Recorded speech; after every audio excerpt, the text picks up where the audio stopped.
வணக்கம். வணக்கம் சார். වණක්කම් කියලා ඔයා කොහොමද උච්චාරණය කරේ? ආයෙත් උච්චාරණය කරන්න. සර් මම කිව්ව වණක්කම් කියලා. ඔව් දෙමළ භාෂාවේදී වණක්කම් කියලා උච්චාරණය කරන්නේ වණක්කම් කියලා නෙවෙයි. මොකද සිංහල භාෂාවේ හල් શબ્දයට ඉස්සරහින් තියෙන අයන්න ආ හැටියට શબ્ද කළාට දෙමළ භාෂාවේදී හල් શબ્දයට ඉස්සරහින් තියෙන අ උච්චාරණය කරන්නේ අ හැටියට. ඒ නිසා අපි බලමු සුබදිනීගෙන් අහලා සුබදිනී කොහොමද හරියට මේක උච්චාරණය කරන්නේ කොහොමද කියලා. සුබදිනී මේ කියන්න කොහොමද හරියට උච්චාරණය කරන්නේ කියලා. වණක්කම්. ඔබ දැක්කනේ වණක්කම් කියලායි කිව්වේ. ඒ නිසා වණක්කම් කියලා නෙමෙයි කියන්නේ වණක්කම් කියලා. වණක්කම් කියලා. දැන් ආයේ කියන්න ආයුබෝවන් කියලා දෙමළ භාෂාවෙන් වණක්කම්. හරි. අද අපි හමුනේ පළවෙනි වතාවට. ඒ නිසා මම කැමති ඔයගොල්ලන්ගේ සරල පෞද්ගලික තොරතුරු සමහරක් දැනගන්න. විශේෂයෙන්ම ඉස්සෙල්ලාම ඔබගේ නම දැනගන්න මම කැමතියි. මම ඔබගේ නම මොකක්ද කියලා දෙමළ භාෂෙන් අහන්න. නම මොකක්ද කියලා දෙමළ භාෂෙන් අහන්නේ පෙර් එන්න කියලා. කොහොමද අහන්නේ නම මොකක්ද කියලා? පෙර් එන්න. පෙර් කොහොමද ඔයා උච්චාරණය කරේ? පෙර් එන්න. පෙර් එන්න. පෙර් කියලා නෙවෙයි නම කියන්නේ සිංහලෙන් කියන වචනේ තමයි පෙර්. පෙර් කියලා භාවිතා කරනවා නේද සුදුනේ? කොතෙන්ද පෙර් කියන එක පාවිච්චි කරන්නේ? ලියන දෙමළ භාෂාවේදී. කතා කරන දෙමළ භාෂාවේදී නම කියන්නේ අපි පාවිච්චි කරන්නේ පෙර් කියලා. ඒ නිසා අපි ආයෙත් බලමු කොහොමද නම මොකක්ද කියලා අහන්නේ නිවැරදිව. කොහොමද අහන්නේ? පෙර් එන්න. පෙර් එන්න. පෙර් එන්න කියලායි දෙමළ භාෂාවෙන් අහන්නේ. එතකොට සර් කොහොමද අපි ඒකට උත්තර දෙන්නේ? සිංහලෙන් ඇහුවොත් නම් මොකක්ද කියලා කොහොමද උත්තර දෙන්නේ? අපි අපේ නම කියනවා. දෙමළ භාෂාවෙදිත් එහෙම කියන්න පුළුවන්. මම ඇහුවොත් පෙර් එන්න කියලා නම කියන්න පුළුවන්. පෙර් එන්න නිෂා. නිසා. පෙර් එන්න දර්ශන. දර්ශන. පෙර් එන්න රන්දිල්. පෙර් එන්න නිශානි. එතකොට සර් නම නිශානි කියලා කියන්නේ කොහොමද? නම කියන්නේ දෙමළ භාෂාවෙන් භාවිත කරන වචනේ දැනටම දන්නවා. නම කියන්නේ මොකද්ද දෙමළ භාෂාවෙන් භාවිත කරන වචනේ? පෙර්. එහෙමනම් අපි සුබදිනී මිස්කින් අහලා බලමු කොහොමද නම කියන්නේ කියලා. නම කියන විදිය අපි සුබදිනී මිස්කින් අහලා බලමු. පෙර් එන්න පිය සුබෝධි. පෙර් සුබෝධිනී. පෙර් කියන වචනේ යොදලා ඊට පස්සේ තමුන්ගේ නම කියනවා. ඊට පස්සේ තමුන්ගේ නම කියනවා. පෙර් එන්න පෙර් නිශානි. පෙර් එන්න පෙර් රන්දිල්. පෙර් එන්න. පෙර් දර්ශන. පෙර් නිෂා. හරි. දැන් ඔබට පුළුවන් ඔබගේ යාළුවගෙන් ළඟ ඉන්න මිත්‍රාගෙන් නම මොකක්ද කියලා අහන්න පුළුවන්. එයා ළඟ මිත්‍රයාට පුළුවන් එයාගේ නම කියලා උත්තර දෙන්න. හරි. නිසා අහන්න බලන්න ළඟ ඉන්න යාළුවගෙන් නම මොකක්ද කියලා දෙන්නේ. ඔබ උත්තර දෙන්න දෙමළ භාෂාවෙන්. පෙර් එන්න. පෙර් දර්ශන. පෙර් එන්න. පෙර් රන්දිල්. හරි. දැන් මට පේනවා ඔබට දෙමළ භාෂෙන් නම අහන්නත් පුළුවන්. ඒ වගේම ඔබට කිසියම් කෙනෙක් ඔබෙන් නම මොකක්ද කියලා අහුවොත් ඒකට උත්තර දෙන්නත් පුළුවන්. ඉතා නිවැරදිව උත්තර දෙන්නත් පුළුවන්. ඒතර සර් ඔබේ නම මොකක්ද කියලා අහන්නේ කොහොමද? ඔබේ කියලා කියන්නේ ඔබේ කියලා කොහොමද සුමුදිනේ ඔබේ කියන්නේ දෙමළ භාෂාවේ උංගලින්ට. උංගලින්ට. ඔබේ කියන්නේ උංගලින්ට. එතකොට පුළුවන් ඔබේ උංගලින්ට නම පේර් එන්න. උංගලින්ට පේර් එන්න. ඔබේ නම මොකද්ද කියලා අහන්නේ උංගලින්ට පේර් එන්න. හරි. මගෙන් අහන්න පුළුවන්ද ඔබේ නම මොකද්ද කියලා? උංගලින්ට පේර් එන්න. සුබදිනී මිස්කෙන් අහන්න ඔබේ නම මොකද්ද කියලා? උංගලින්ට පේර් එන්න. එන්න පේ සුබෝදිනි. හරි. ඔයාගේ නම මොකද්ද කියලා අපිට අහන්නේ කොහොමද? දැන් ඔබගේ කියලානේ අපි ඉගෙන ගත්තේ. ඔයාගේ කියලා එකට දෙමළ වචනේ මොකද්ද? දෙමළ භාෂාවේදී ඔයාගේ ඔබගේ ඔබතුමාගේ තමුන්නාන්සේගේ කියන සේරම අර්ථ දෙන්න දෙමළ භාෂාවේදී උංගලින්ට කියන වචනේ පාවිච්චි කරන්න පුළුවන්. ඒ නිසා ගෞරවාන්විතව කෙනෙකුට කතා කරනකොට ඔයාගේ ඔබගේ ඔබතුමාගේ තමුන්නාන්සේගේ කියන අර්ථ තේරුමින් උංගලින්ට කියන වචනේ පාවිච්චි කරන්න පුළුවන්. ඒ නිසා ඔයාගේ නම මොකද්ද කියලා අහුවත් අපි කියන්නේ උංගලින්ට පේරෙන්න. ඔබතුමාගේ නම මොකද්ද කියලා අහුවොත් එතකොට කොහොමද කියන්නේ? උංගලින්ට පේරෙන්න. තමුන්නාන්සේගේ නම මොකද්ද කියලා අහුවත් උංගලින්ට පේරෙන්න කියලා අහන්න පුළුවන්. හැබැයි උංගලින්ට කියන වචනේ පාවිච්චි කරන්නේ අපි ගෞරවාන්විතව කෙනෙක් අමතනකොට. දෙමළ සිංහලයේ වගේම දෙමළ භාෂාවෙදිත් ගෞරවාන්විතව කෙනෙකුට කතා කරනකොට විතරයි අපි උංගලින්ට කියන වචනේ භාවිත කරන්නේ. උංගලින්ට පේර් එන්න කියලා හවම කොහමද සර්? මගේ නම රන්දිල් කියලා කියන්නේ.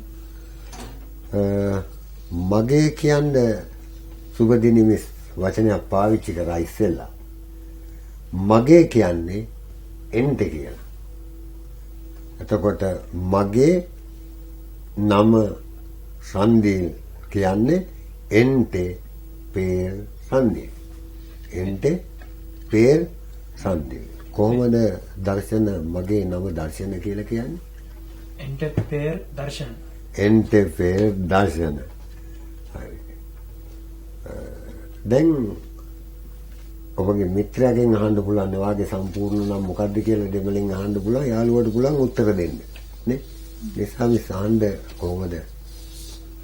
උංගලින්ට පේර් එන්න. එන්ට පේර් දර්ශන. උංගලින්ට පේරෙන්න. එන්න පේර් රන්දිල්.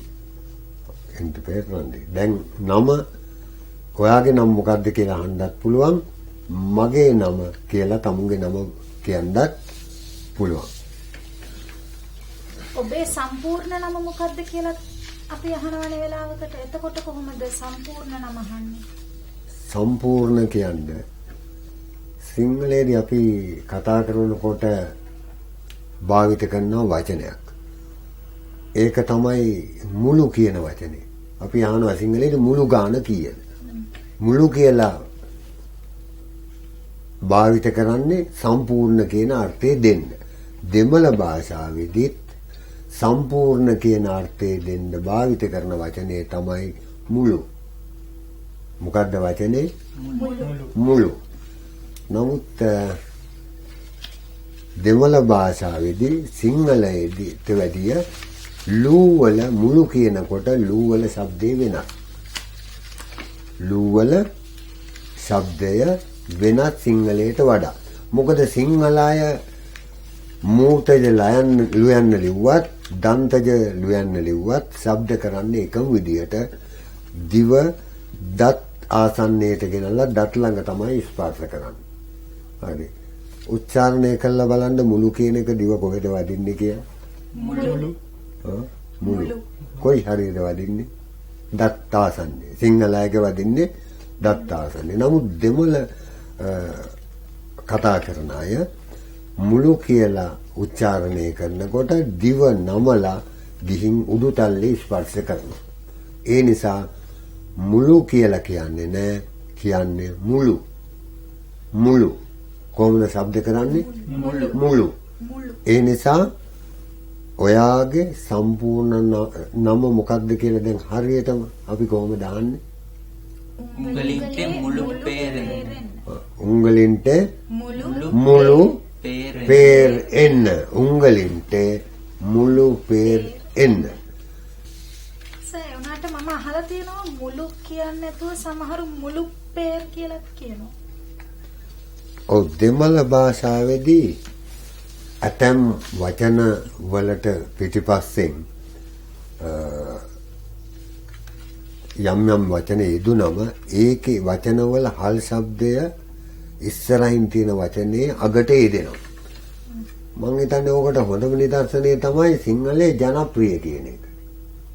අපි ලියන්නේ ජන ප්‍රිය කියලා. නමුත් මේ පිටිපස්සෙන් පයන શબ્දයක් තියෙනකොට මුලට හල් පයන්නේ શબ્දයක් දානවා. අපි කියන්නේ ජනප්‍රිය කියලා. නමුත් දෙමළ භාෂාවේදී අපි ශබ්ද කලාට සිංහලේ අකුර ලියන්නේ නැහැ.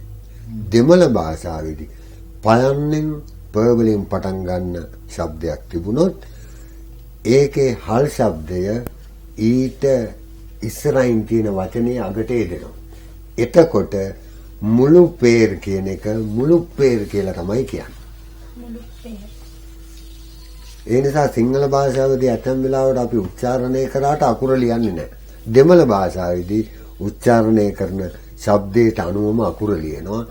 ඒ නිසා තමයි මුළු පේර් කියන දෙක මුළු පේර් කියලා ශබ්ද කරන්නේ.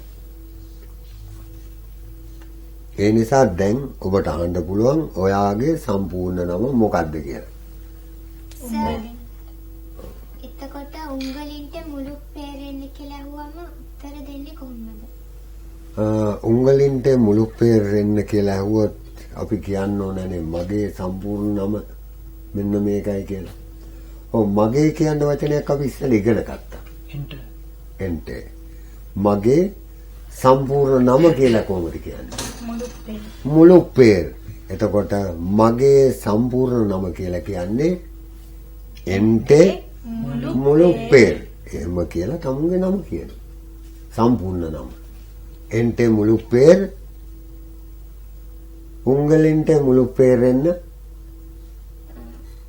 එන්ට මුළු පේර් නිශානි ගුණසේකර. නිශානි ගුණසේකර. උංගලින්ට මුළු පේර් එන්න. එන්ටේ මුළු පේර් නිශා කුමාරි කාර්යවසම්. ඔව් දැන් ඔබට පුළුවන් ළඟ ඉන්න ඔබේ මිත්‍රයාගෙන් ඔයාගේ සම්පූර්ණ නම මොකක්ද කියලා අහන්න. එතකොට ඔබේ මිත්‍රයාට පුළුවන් වෙන්න ඕන තමුන්ගේ සම්පූර්ණ නම දෙමළ භාෂාවෙන් ප්‍රකාශ කරන්න. අහන්න මිත්‍රයාගෙන්. උංගලින්ට මුළු පේර් එන්න. එන්ට මුළු පේර් ප්‍රියංග දර්ශන. උංගලින්ට මුළු පේරෙන්න. එන්ට මුළු පේර් රන්දිල් පුෂ්පානන්ද. දැන් පුළුවන් සම්පූර්ණ නම අහන්නත් පුළුවන්. කිසියම් කෙනෙක් ඔබෙන් සම්පූර්ණ නම ඇහුවොත් ඒකට තමුන්ගේ සම්පූර්ණ නමින් නම කියන්න උත්තර දෙන්නත් දැන් පිළිවන්.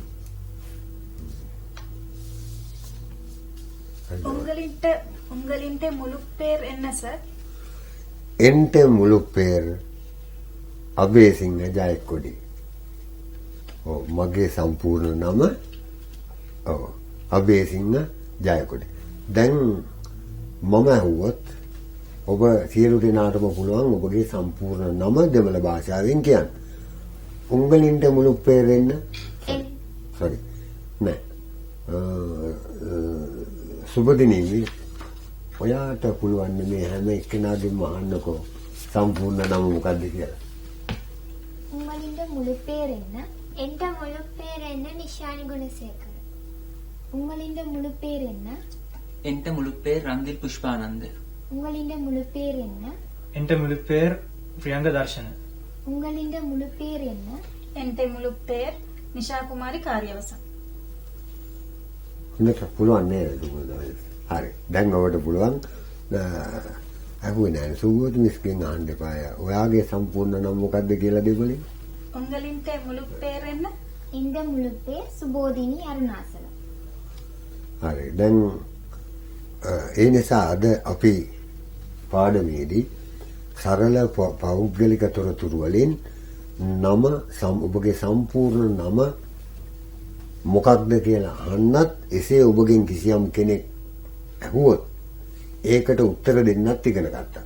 ඒ නිසා ඔබ කිසියම් වෙලාවක සම්මුඛ පරීක්ෂණයකට ගියොත් එතනදී දෙමළ වශයෙන් ඔබගේ නම හෝ සම්පූර්ණ නම ඇහුවොත් ඔබට ඒ අහන දේ තේරුම් ගන්නත් පුළුවන්. තේරුම් අරගෙන ඒට නිවැරදිව පිළිතුරු දෙන්නත් පුළුවන්.